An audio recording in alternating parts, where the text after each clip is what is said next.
Hi maker friends, Summer here with Stitch Sister Co. And in this video we are going to be making these adorable granny ornaments, both the mitten and the beanie. If you're interested in the printable PDF pattern, I will link that below. The PDF also includes the pattern for the mini stockings, and that also has a video tutorial linked in the pattern. This pattern has bookmarks down below in the description, so if you don't need the whole pattern, you're just looking to see how to make the pom-pom or how to attach the flare or any of that, you can jump directly to the portion of the video that you need.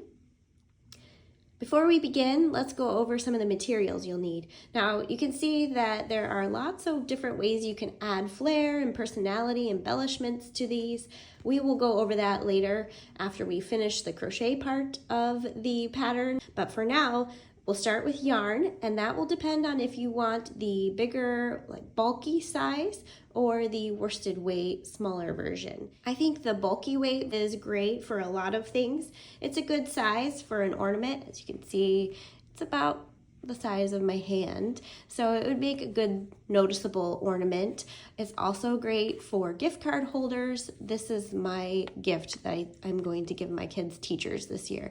A little mitten or stocking stuffed with a gift card and some goodies. I even added a little ornament on here. I think that makes a really cute gift. I think it would be really cute as an advent calendar. I have grand plans of making one. We'll see if I get it done. The worsted weight version is also really cute as an ornament, a little bit smaller, but still very adorable to hang on the tree. I also love it as a gift wrap topper, like I have it here, this little mitten. And I think I'm gonna wrap all my presents like this with little letter beads saying who the gift is for. It's so cute, and then I untied it so I can remove it. It could be a really personal ornament too for a tree. So multi-use, I love that for my gift giving. I think the beanie would be an adorable wine bottle topper. I have a keychain here, or even a garland of all the styles. So many fun ways to customize these to make heirloom pieces or special gifts. So I hope you will really enjoy this pattern. In the PDF pattern, I use the bulky weight, and all these supplies are listed in the pattern. I use an H hook when I work with the bulky weight, 5mm. In this video, I'm going to be working with worsted weight, so I'm going to use my 4mm G hook. I actually made up a couple in what I thought was super bulky, but I'm pretty sure it's jumbo weight yarn. It's the Yarnicorn by We Are Knitters. OMG. It's so cute. I love them. And I'm really tempted to try this beanie on my Girls American Girl doll. I think it might fit and be super cute. So you can adjust the yarn weight and your hook size to whatever you like to use. As I mentioned, I'm going to be working in the worsted weight, and the yarn I'm going to be using today is Impeccable by Loops and Threads. I find it at Michael's. You can use as many or as few colors as you like. So here I'm alternating between 3, plus the contrast color for the accent pieces. Here, obviously, I just used one color for the whole granny portion. So you can do whatever you like, use as many or as few colors as you want. You will also need some scissors and a tapestry needle. And like I said, we'll go over some of the flare details later when we get to that part. Okay, let's get started. Grab whatever color you'd like for your brim or cuff and slip knot it onto your hook. We're going to chain 4. And then beginning in the second chain from hook, we're going to single crochet 3. I've been working with jumbo yarn lately. It feels so strange to switch back to working with a smaller worsted weight. Okay, chain 1 and turn, and now we're going to create the ribs for our brim.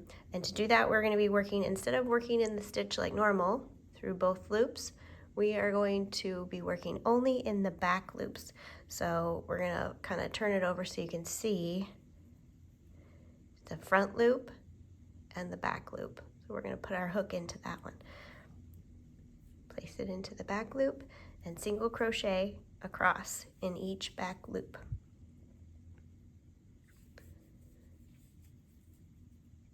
And the next back loop. chain 1 and turn it over, and we're going to keep doing that all the way across the brim into your back loop. Each time single crochet. And I actually already made up a sample so I could show you what you're looking for, kind of a gauge for when you're done making your brim.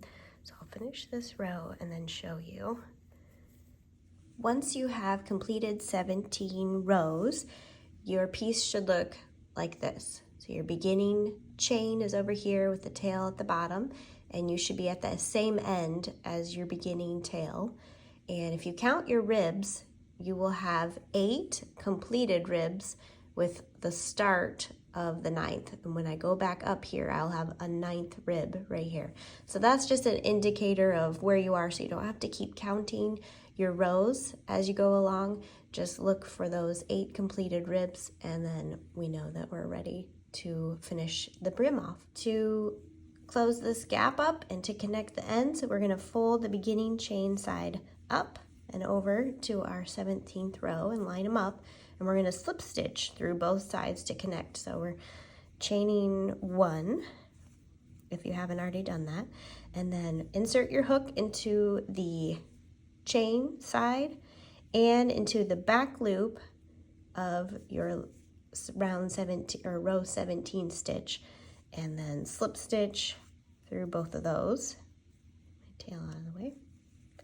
And then do the same into the next chain and then into the next back loop, slip stitch, whoop, and then one more. Okay, chain 1, and we're going to actually flip this inside out, that way this slip stitch join is on the inside and it's nice and concealed. Now we're going to begin working in the ends of each of our ribbed rows, and we're going to place 1 single crochet into each row going around the top edge. Now this is a little bit trickier because you're not working in a proper stitch, you're just finding your own way, but you can see and you can use these ribs as your guide to where the rows are. So here's my chain 1. I'm going to go ahead and start in that first one, and we're going to single crochet here and in each row around.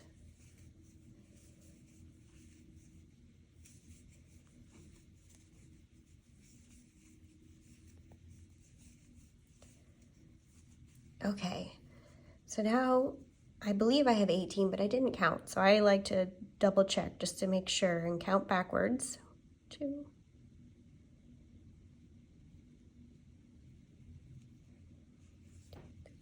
18.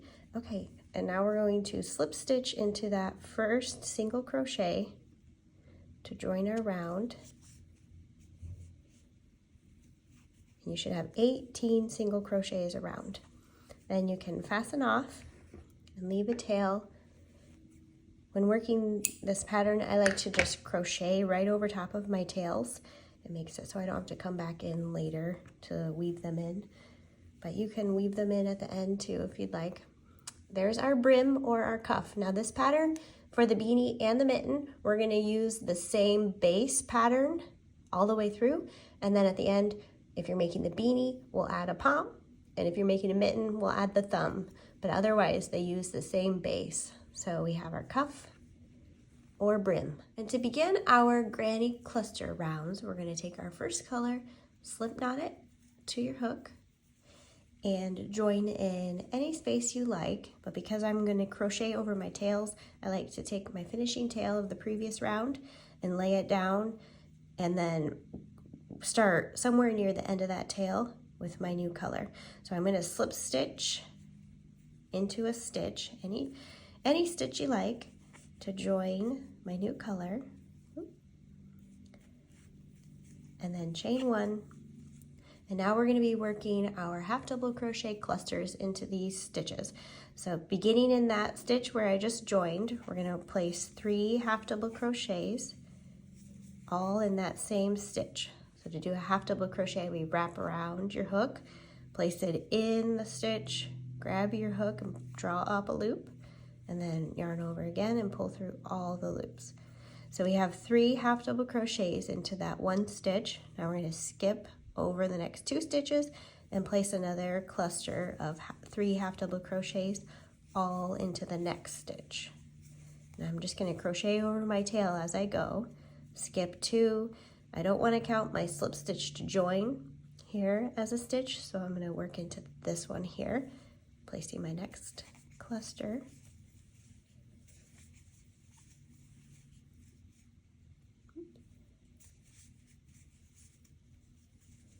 Skip 2, work into the next. We're just repeating this all the way around. Skip 2 stitches, granny cluster, and now that I'm towards the end of my round, I'm going to take my beginning tail and lay it down so I can work over top of that. I like to crochet over my tails. Gives me a little less work at the end, but you can certainly sew them in the traditional way as well. I feel like this is not being worn or heavily used or washed often, so crocheting over my tails works for me, but certainly do what you feel comfortable with.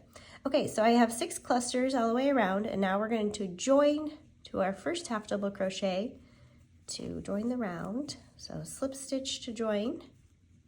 And now if you are changing your color every round, you're going to go ahead and fasten off. But before I do that, I'm going to show you a little trick that I like to use if I'm using one solid color for all of my granny clusters.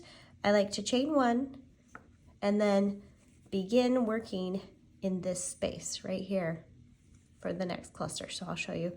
Chain 1, and we're just going to begin our cluster right there. And your beginning spot will kind of gradually inch around your piece, but that doesn't matter. And you would just continue on just as so. That's if you are using one solid color for all your granny clusters, but I will show you now how we change color. So I slip stitch to join, and I'm going to fasten off and leave a tail.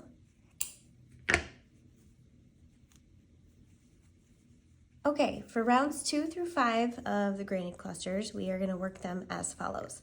Slip knot your color to your hook, and now we're going to attach between any 2 clusters. It doesn't matter where you go, so I'm going to lay my tail down and attach towards the end of that tail.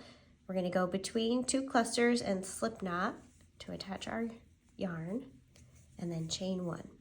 Now we're going to work 3 half double crochets into that same space that we just connected.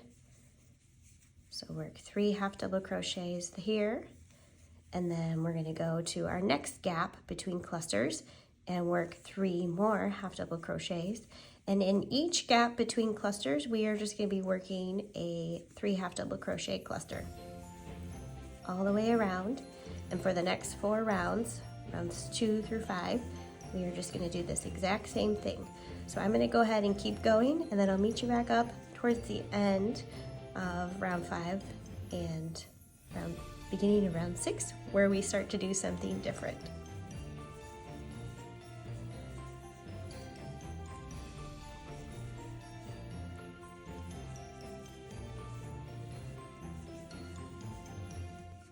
Okay, here we are. We've completed 5 rounds of granny clusters, and now we're going to do something a little different, and we're going to start bringing in the top of your beanie or mitten, whichever it is, by decreasing. So for in this first round, or round 6, we're going to make smaller granny clusters. So attach wherever you would like with a slip stitch, chain 1, and now instead of working 3 half double crochets, we are only going to place 2 half double crochets between each granny cluster. And we're going to repeat that all the way around, placing 2 half double crochets in between each granny cluster from the previous round.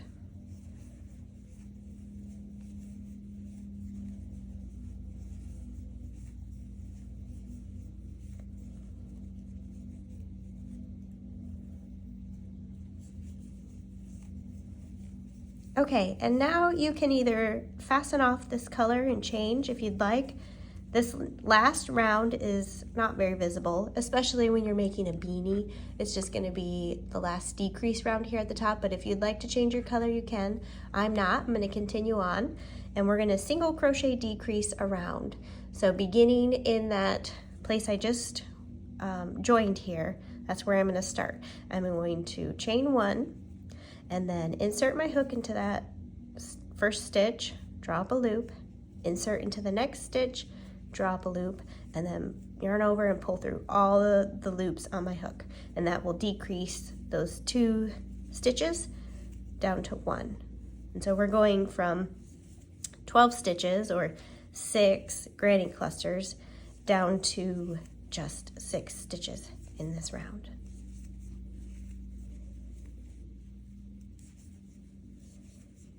And I lost count because I was talking.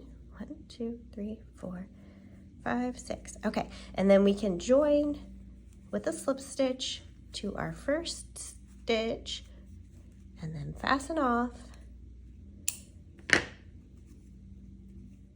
Now when you fasten off, you want to leave a tail so that we can close up this gap at the top.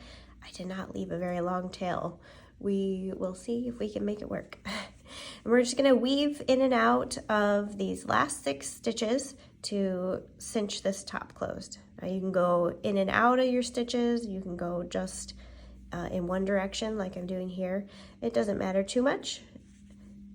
Just go through all those stitches, and then we're going to pull the tail. Ooh, just made it. Pull on your tail to cinch that closed. And then you can tie a knot if you like. I don't know if I have a long enough tail. We'll see. I like to go around a stitch and then leave a loop there to go back through. Oop, nope, too short. Just use my handy hook and we can pull that through there. That creates a little knot that will hold it in place. And then you can weave your tail in to the inside of your beanie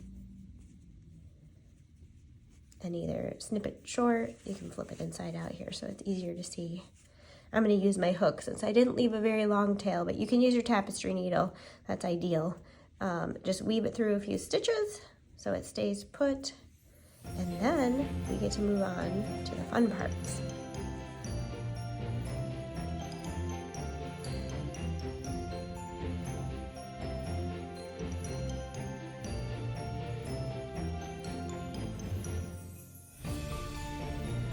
Okay, all the tails are woven in, and now we can decide if we're going to make this into a beanie or a mitten. And I'm going to show you both, but we'll start with beanie.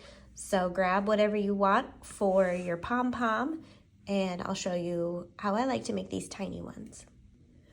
Now, there are several ways we can make a pom-pom. I've seen people use forks and other household items. I typically use pom-pom makers, but because these are so little and quick to make, I just like to use my fingers.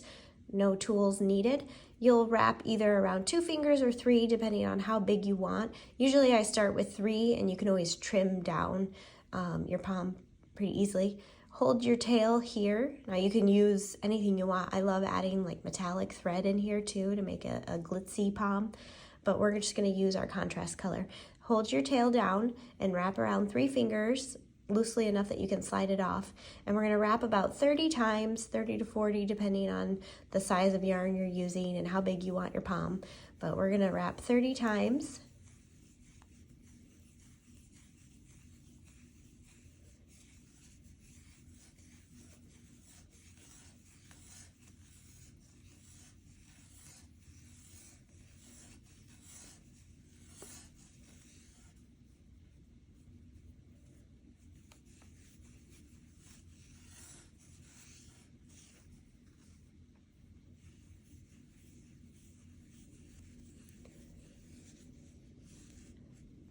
All right, now I lost count, but it feels like a good size. So we're gonna go with that. You can go ahead and trim it at the same end, so down here at the bottom where my first tail was, and then take one more length of yarn, cut it about 12 inches long. And if you are planning on stringing beads or anything on your string, you want this thread to be thin. So if you're using a bulky yarn for your pom, just use a different coordinating thread here. That way it's thin enough and easy to get your beads and such on. Slide your pom off your fingers, keeping that loop there, or keeping it mostly in shape. Lay it on top of your string. And then we're going to take the ends and knot it really tight, as tight as you can, around your little palm wrap there. And going about halfway is ideal. Tighten it down, and then I like to roll it over and actually tie a double knot on the other side. This knot is what's going to hold all your loose fibers in place, so you definitely want it to be tight. You don't want it to be loose, because then your palm will start losing little flecks here and there.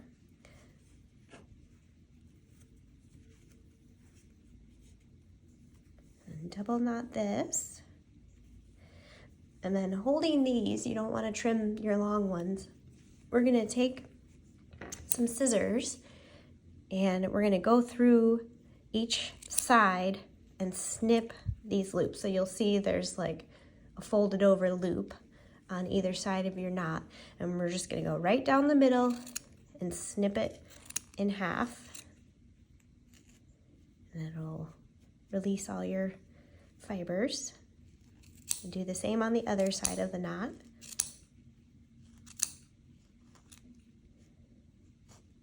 Now this next part I'm going to do over the trash because it's really messy, but I'll give you the gist before I go. Make sure I got all my loops cut here. So now we have a pretty wild looking thing, but we're going to trim it down and shape it to a nice circle. So to do this, I like to do smaller cuts rather than big giant chunks, because you can always cut more off, but if you take too much off, then you'll just have to start over, and that's no fun. So go around shaping your pom-pom and rounding it all out. You can round this side too, just be careful to hold your tails off to the side, that way they don't get accidentally cut, and give your palm a nice trim. Okay, so we trimmed this and rounded it out, and now we can attach it to the beanie. So using those long ties that you left there, I'm going to use my hook and just pull it in to the inside of the beanie. Grab both of them, and I like to pull each string on either side of the middle at the top, and then pull it to the inside and tie a really nice tight knot. You can even, I'll flip it inside out too. Ooh, I didn't get that last tail at the top. And double knot that into place, and then weave these in.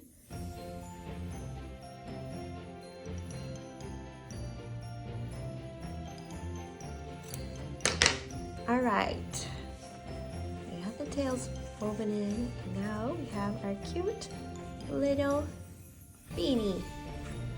We'll add the tag and some of the extra stuff during the Flair section, but now I'm going to show you how to make this a mitten instead of a beanie.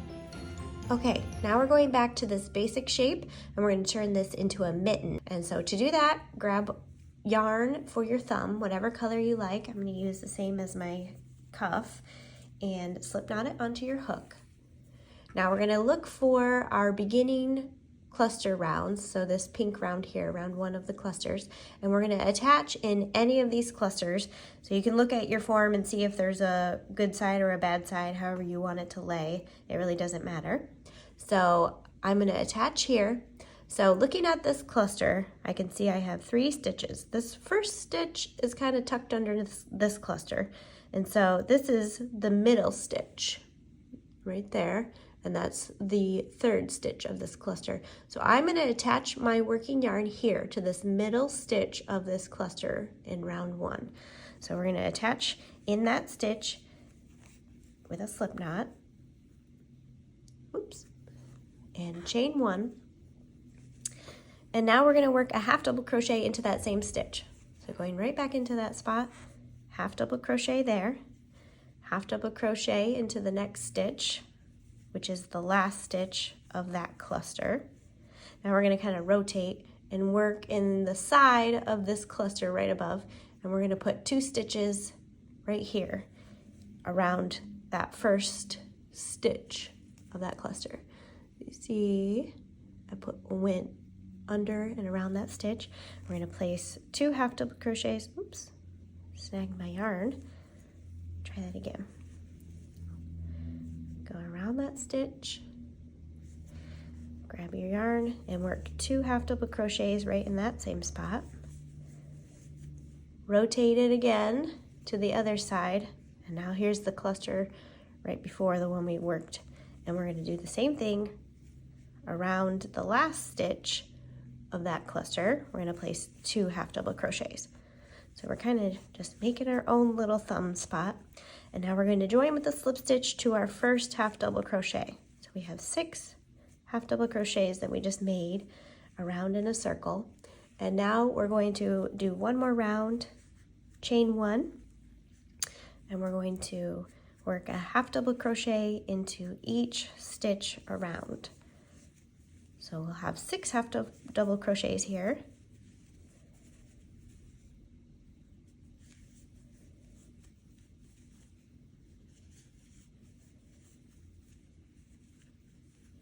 One more. We're going to slip stitch to our first half double crochet to join.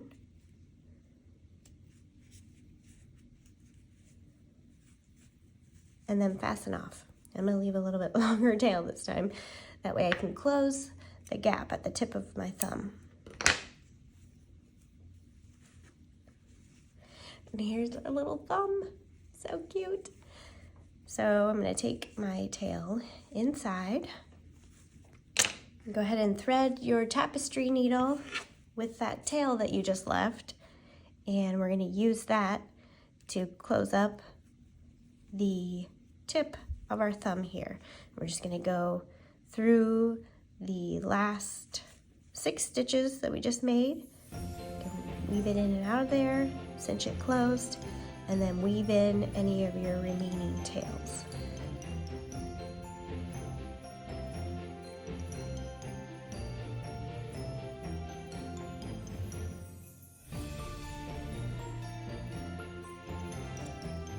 Okay, our tails are all woven in, and now we have a cute little mitten. I think the mitten might be my favorite. It's so sweet. I kind of want to chain and then connect another mitten to have like 2 mittens on a string. Oh my gosh, so cute.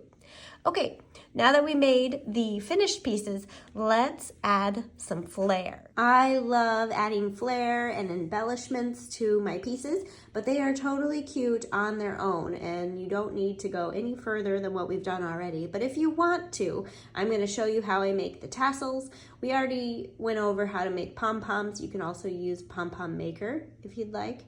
I will link many of the supplies that I used here in the description below, but they are also linked in the PDF pattern. Some of the items I can't quite as easily link, like these little ornaments. This is what I used for the star here. I got this from Hobby Lobby and it was $7 and it was 50% off. So really affordable way to get a bunch of really cute little ornaments. If you want to go that route, I believe this little ornament was from the dollar store. So there's a lot of potential all around. Now for your hanging loop, you need to decide how you want to use your ornament. I'm actually going to turn this into a keychain. I decided to add my daughter's name to a tassel, and I'll use it on her gift wrap for Christmas, but then it'll be removable and she can put it on her backpack or whatever with the keychain. So I'm going to do that with this one, but I also wanted to show you some of the other hanging loops that I like to use. So there's like metallic thread that works really well for an ornament hanging loop. This one I love. It's suede cord, and it's usually near like the leather in the craft stores. Super cute option. And then there's ribbon. This is a velvet ribbon. It's pretty thick, so I usually cut it down the middle and make thinner strips. But I'll show you how to attach that really easily if you're going to use a traditional hanging loop for an ornament on your tree. So you'll take your crochet hook, and depending on how you want to hang it, the mittens, we had a big debate on whether a mitten should be hung from the top or from the cuff, or if it should be hung right side up. You can decide what you like better. I kind of like hanging it this way, upside down. It looks like how it would look if it was hanging from a kid's pocket or coat, or if you're wearing it. But decide how you want your ornament to hang, and then using your hook, you can just take your whatever fiber you decided on and go in your piece and pull, oops, maybe if I can do it, pull it through. And then I like to grab my ends and pull it through that loop. That will create a little slip knot. And then the top, I usually just tie the ends around themselves. So I'll take them around, make a loop, and then pull your tails through that loop, both of them. And that will create, actually I'm not sure what that name of that knot is called, but it looks cute for ornament ties. So that is one way to do it. Now I'm going to take this off and show you how I like to make my keychains and how I make tassels. So when I make keychains, I like to use jump rings. Now this one's all bent out of shape. It's my last one, but it's just a circle, and it makes it easier to connect the keychain to the ornament without having to have this part go through my stitches. And here I'm just attaching this little charm. I think I got that at Michael's. And so to hang the beanie, I was thinking about it. If I put it right out the center of the top, the keychain might be kind of hidden behind the palm. So I might do it a little off center. We'll see how that looks. So I'm going to take my jump ring and I'm going to go through wherever I want on my piece. So let's go here. And you can add more than one jump ring. I'm going to see if I can get away with one because I only have one. And then take your key ring, whether it's a loop or a lobster clasp like that. You'll put that inside the loop, and then using pliers, ideally, which I could not find my needle nose pliers. Isn't that the problem? When you need something, it's never where it's supposed to be. I'll just use my fingers for now. Okay, so super cute. I think it'll be cute hanging lopsided, even though it's a little strange. But okay, so now it's connected to my key chain. I'm going to slide that out of the way, and now we're going to make a tassel. For this tassel, I am going to use this embroidery thread. It's number 469 if you had interest. And we are going to just grab the tail end and pull out a length, and you actually want it quite long. We're going to cut 2 strips. One will be for what you hang the tassel from, and if you are going to add beads or anything like that, make sure you leave it a good length. Your second strand doesn't need to be quite as long because that will just be wrapping around the top, and I'll show you how to do that in a second. But here's our 2 strands, and now we're going to fold your embroidery thread in half and grab your longest strand, and we're going to tie it right around the middle.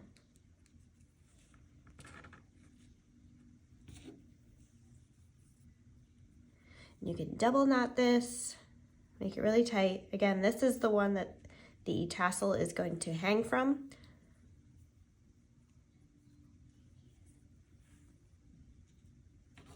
Okay. And now using the shorter strand, we're going to lay the tassel on top of it. And towards the top, where we just tied, we are going to tie another knot around all of the threads. This will create the little bubble that's at the top of your tassel. So, get it positioned in there, and then just double knot that. And you can even wrap it to the other side and double knot, making it extra secure. Once you're done knotting, you can leave the tails hanging down, and we will trim everything all together now. So straighten out all your ends. Once you get them all straightened out, then we can take our scissors and just give them a trim so they're nice and even across the bottom. And there's a very simple, easy tassel. And for this one, I'm going to use these big chunky letter beads I found on Amazon. I'll link these as well. I love using these, and the box, I was a little nervous at first because it's pretty expensive. I think it was around $20, at least when I bought it. But it's a big box. There are a lot of beads. I've made a lot of ornaments and stockings with them, and I think they're super cute. They're like extra large. Now, this is giving me a little bit of a hard time, so I'm gonna go ahead and use my tapestry needle. If your bead is big enough, you can use, it helps a lot to use a tapestry needle to help you get it through there. So I'm going to string these beads on and then tie them right to my keychain.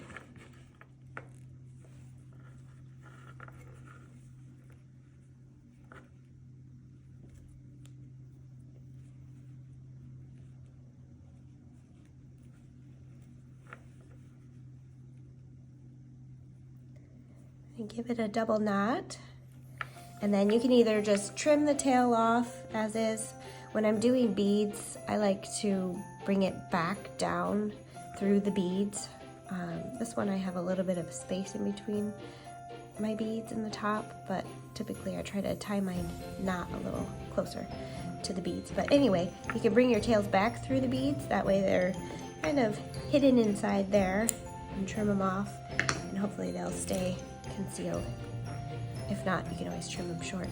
And so here is my little beanie keychain slash gift topper slash ornament, whatever you like for it to be.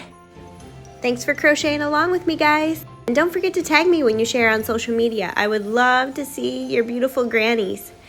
And if you're interested in the full-size pattern for any of these styles, check out my shop, link below.